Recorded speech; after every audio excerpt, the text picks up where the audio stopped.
Continuamos aquí con la investigación que realizó la Comisión Ciudadana de los Derechos Humanos de los Estados Unidos en torno a los fármacos, en torno a las enfermedades mentales.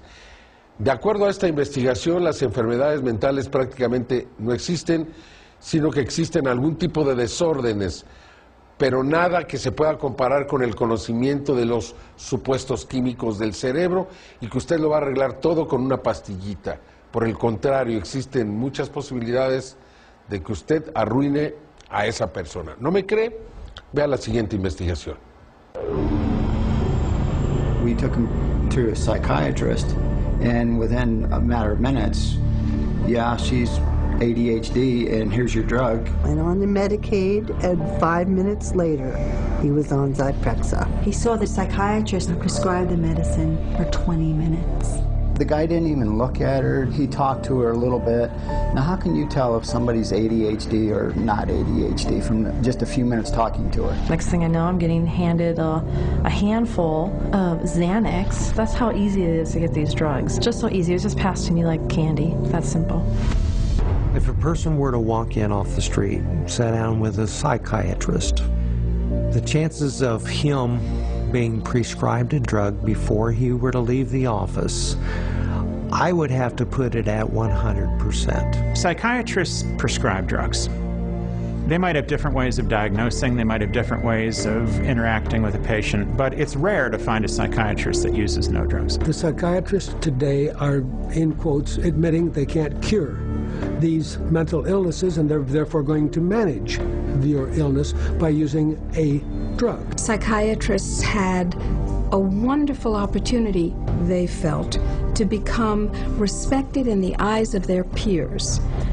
They raced to create a whole diagnostic book called the DSM, the Diagnostic and Statistical Manual, which was created by consensus. A group of psychologists and psychiatrists get together, and if they have made common observations, they have a vote and they now classify a new disease. And they give it a number and it graduates into the DSM classification. And it's a dangerous book. It's a book that has many disorders that could apply to any one of us, because the disorders are not real medical diseases. And it's things that apply to nearly all of us at times. Are you afraid of meeting new people? Are you afraid to speak in front of a large crowd of people? Does it make you nervous to go and to talk to your boss about a complaint? You can invent a mental disorder based on a checklist of symptoms, and that is exactly how the Diagnostic and Statistical Manual, the billing Bible for psychiatry, works.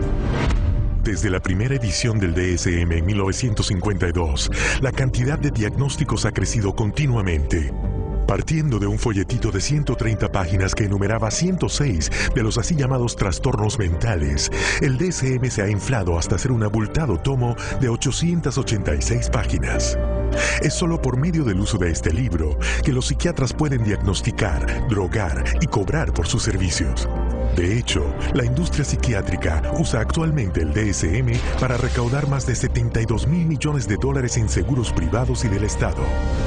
The DSM is used to diagnose and then give a label, and the label is used for billing purposes. That's how they get paid. You have to have a term in the Diagnostic and Statistical Manual in order to then call it a disease and treat it as a disease and write a prescription for it. And so because they can vote it in, they can create, and then the drug industry can just take over and market their drugs for those new disorders. And those drugs were welcomed by psychiatry leaders because it made us real doctors. Of course, first the public had to believe that there was something wrong with them, and that that thing wrong was biochemical, and that that could then be treated by a drug which was supposed to cure all. And so it was relatively easy, I think, to say, well, look, let's start looking at mental illness as fundamentally a matter of chemical imbalance in the brain. Chemical imbalance is a term that's used as a marketing ploy, as opposed to anything that there's scientific evidence to support. Nobody has yet measured, demonstrated, or created a test to show that somebody has a chemical imbalance in their brain. Period. Y mientras los psiquiatras y las compañías farmacéuticas han usado este mito para embolsarse miles de millones, poniendo enormes cantidades de fármacos psicotrópicos en los cuerpos de consumidores confiados, el público es el que ha pagado el precio mayor. Se estima que la mitad de los americanos que se suicidan toman fármacos psicotrópicos. Anualmente se estima que los fármacos psicotrópicos matan más de 2,5 veces más gente que la que muere por homicidio. And when you follow the money, you realize that there is no money in health.